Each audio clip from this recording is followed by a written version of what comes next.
नमस्कार, मी लीना जोशी. तुम्हाला प्रॉमिस केल्याप्रमाणे आज पण आपण स्मिता बरोबर आहोत. काल स्मिताने एक अतिशय सुंदर रेसिपी दाखवलेली आहे आपल्याला. तर आज आपण आधी तिच्याशी गप्पा मारूया. काल आपला गप्पा मारायचा वेळच मिळाला नाही, आम्ही डायरेक्ट रेसिपीला सुरुवात केली.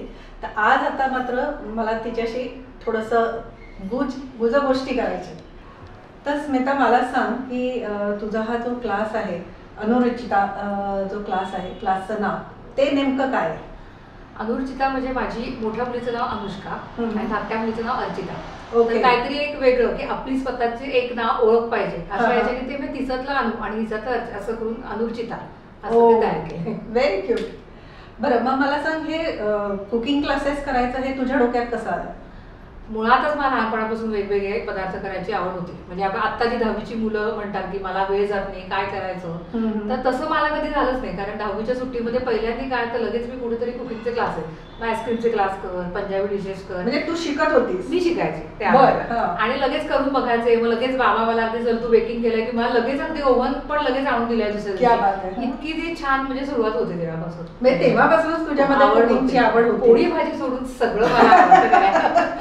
पोळी भाजी करतेस? हे करते, ते जरा ऑप्शन असलेलं. पण मुलींची एकदम चैन आहे. आणि मुलींचीच नाही तर ती लहान मुलांसाठी पण खूप छान क्लासेस घेते.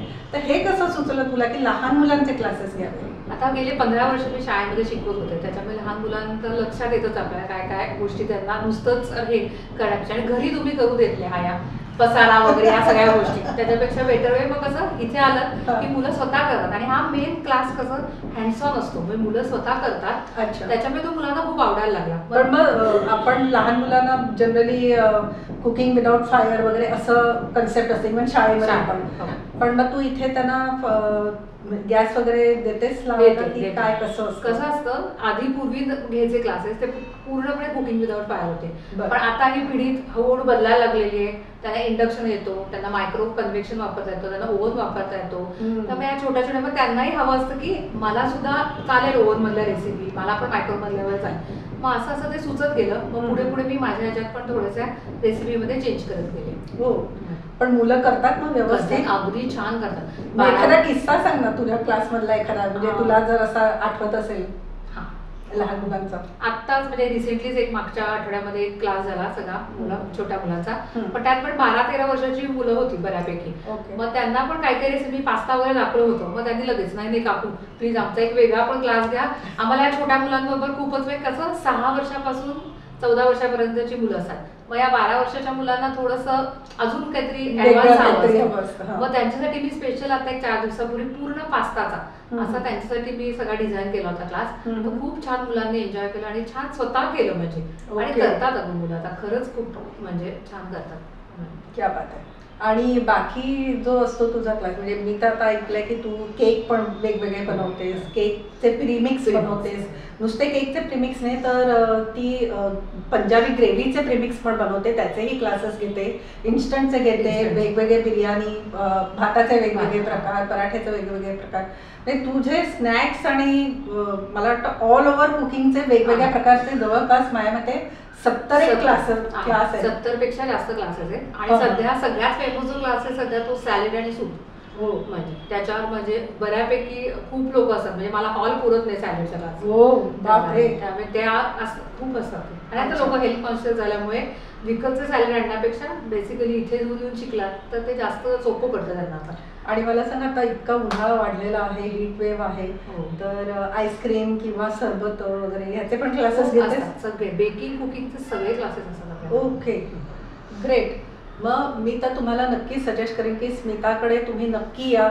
तुमच्यामध्ये कुकिंगचं हे असेलच, म्हणजे मी असं म्हणत नाही की तुम्हाला कुकिंग येत नाही, पण ते अजून जर डेव्हलप करायचं असेल तर स्मिताचे क्लासेस नक्की जॉईन करा. फार सुंदर शिकवते. मी स्वतः तिच्याकडे कुकिंग क्लास केलेला आहे. मला वाटतं बरीच वर्ष झाली असेल, त्याला 1-3-4 वर्ष सहज झाली असेल. फार सुरेख शिकवते, नुसतं शिकवत नाही तर ती टिप्स देते, तुम्हाला करायला लावते. त्यामुळे नक्की तिचा क्लास जॉईन करा. आणि तुम्हाला मी काल सांगितलं तसं तिचंही स्मिताज किचन म्हणून तिचंही चॅनल आहे, त्यालाही लाईक, शेअर आणि सबस्क्राईब करा. तर मला सांग स्मिता, आज आता मुलांच्या सुट्ट्या तर चालू झालेल्याच आहेत, तर आणि मी एक आई आहे म्हणजे तर आयांचं कसं होतं ना की मुलं सतत आपल्याकडे येतात आणि आई भूक लागली आणि काही काही वेळेला असं होतं ना की आपल्याला खूप कंटाळा आलेला असतो अगं की नको आता ते परत सगळं करायचं. तर आज आम्हाला अशी एखादी क्विक डिश सांग ना की आयांना पण फार वेळ जाणार नाही त्याच्यामध्ये करायला, पटकन होईल आणि मुलांनाही आवडेल. तर अशी एखादी रेसिपी दाखवशील का? नक्की नक्की. आयांचा तर मी म्हणते ह्याच्यामध्ये सहभाग नसेल तरी पण चालेल, इतकी ही सोपी रेसिपी आहे. क्या बात आहे. त्याच्यामुळे म्हणजे मुलंही करू शकतात. मुलं पटकन करू, अगदी 6 वर्षाची मुलं सुद्धा पटकन ही रेसिपी करू शकते, इतकी सोपी आहे. आणि ये तो सोने पे सुहागा हो गया. नक्की नक्की. मग ही रेसिपी बघायला जाऊया आपण. नक्की नक्की. चला तर मग. हा मग स्मिता तू म्हणालीस मगाशी की मुलं देखील करू शकतील, इतकी सोपी रेसिपी आहे. तर काय रेसिपी सांग मला आम्हाला आता. आता मोनॅकोचं नेहमी तुम्ही टॉपिंग वाले बघितलंय. हो. तर हे मोनॅको चीज आणि चीज स्प्रेड असं म्हणून आपण त्याचं एक छोटंसं असं बिस्किट एकावर एक कलर असं छोटीशी दाखवली, मोनॅको बाईट्स असं आपण त्याचं नाव. ओके. मोनॅको बाईट्स नवीन प्रकार आहे. मोनॅको टॉपिंग्स तुम्ही बघितलेले असते की मोनॅको बिस्किटवर वेगवेगळे टॉपिंग्स घालून आपण हे करतो. मोनॅको बाईट्स बघूया कसे करायचे ते. काही नाही, एकदम 4 फक्त इन्ग्रेडियंट्स आपल्याला लागणार आहे त्यासाठी. मोनॅकोचं बिस्किट लागणार आहे, हिरवी चटणी, चीज आणि चीज स्प्रेड आहे. हिरव्या चटणीमध्ये काय काय आहे? पुदिना, कोथिंबीर, हिरवी मिरची, आलं आणि मीठ. अच्छा, मिरचीचं प्रमाण लहान त्याच्यामुळे अगदी थोडंसं घ्यायचं. हां, म्हणजे आपण नॉर्मल हिरवी चटणी करतो तशी वेगळी काही. अगदी. ओके. आणि हे चीज स्प्रेड. हे चीज स्प्रेड आहे अमूल. हां, ते तुम्ही कुठल्याही कंपनीचं, हे अमूलचं आहे, त्यामध्ये चीज स्प्रेड वापरलं आहे. आणि हे नॉर्मल प्रोसेस चीज आहे. तुम्ही चेडार चीज पण वापरू शकता, मोझरेला चीज पण वापरू शकता, चीजचा कुठलाही प्रकार तुम्ही वापरू शकता. बरं, ठीक आहे. आता काय करायचं? आता हे मोनॅको बिस्किट घ्यायचे. एकदम सिंपल आहे आणि छान. आता हे मोनॅको बिस्किटला ही जस्ट एक चटणी लावली बघ मी. त्याच्यावर हे चीज घातलं आहे बघ. ओके. आणि हे आपल्याला ओव्हनचा ट्रे घ्यायचा आहे किंवा तुमच्याकडे बेकिंगचा पण कुठला असेल तर त्याच्यामध्ये हे अगदी 5 मिनिटं ओव्हनमध्ये ठेवायचं. बरं. म्हणजे हे चीज थोडंसं मेल्ट होतं. असे हे सगळे तुला जितके करायचे आहेत ना तितके, साधारण 2चं एक बाईट असं ह्याच्या. समज एक तू 10 करायचे असेल तर 20 तुला ठेवायला पाहिजे, 5 करायचं असेल तर 10. म्हणजे असे हे सगळे आपण करून घेऊया. अच्छा.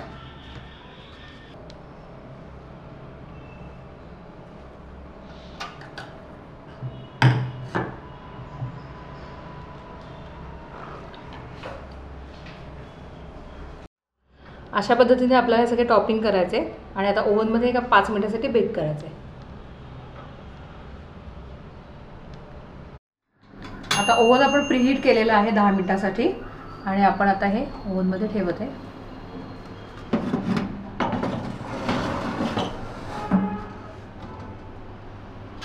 आता आपलं हे चीज मेल्ट झालेलं आहे.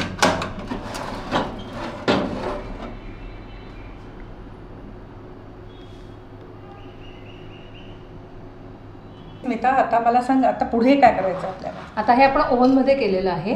जर तुमच्याकडे ओव्हन नसेल किंवा मायक्रो पण नसेल तर सरळ तव्यावर थोड्या वेळ ठेवायचं, सिम गॅस ठेवायचा फक्त, आणि वरून एक झाकण ठेवायचं आणि वरचं थोडंसं मेल्ट झालं, चीज फक्त मेल्ट होईपर्यंत आपल्याला करायचं. बरोबर. ओके.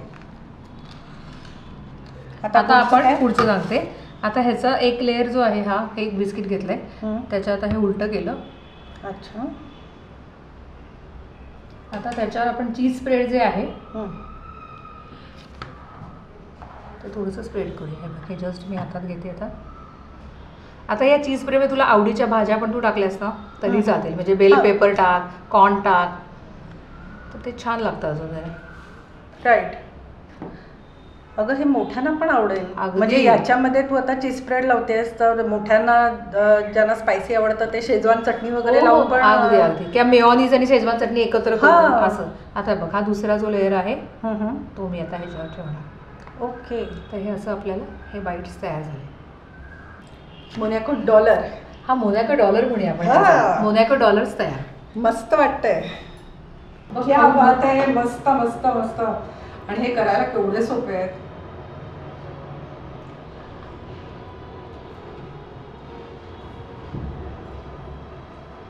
पटकन होणार आहे.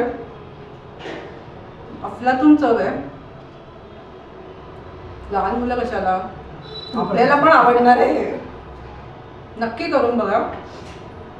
आणि मगाशी स्मिता म्हणाली तसं याच्यात तुम्हाला खूप सारे व्हेरिएशन्स करता येतील, वेगवेगळ्या भाज्यामध्ये ठेवता येतील. शेजवान सॉस, मेयोनीज, चीज स्प्रेड लावले आहे, तर ते तुम्हाला जे हवं ते तुम्ही फिलिंग करू शकता त्याच्यामध्ये. आणि पटकन होणारा पदार्थ आहे. Hats off. एक आई म्हणून तर मी तुला काय म्हणू, थँक्यू. थँक्यू दोघं म्हणून छोटा शब्द होईल. थँक्यू दोघं म्हणून करायला लागले तिला. छान मंडळी, हे खूप छान झालेलं आहे. स्मिता, तुझे मनापासून आभार.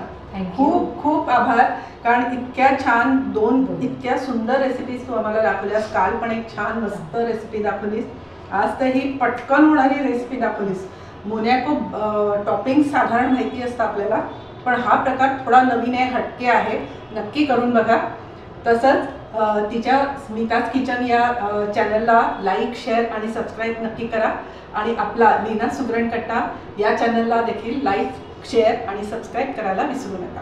अशाच एका छानशा आणि मस्त रेसिपीला भेटायला आणि मला भेटायला उद्या नक्की या. तोपर्यंत बाय. बाय.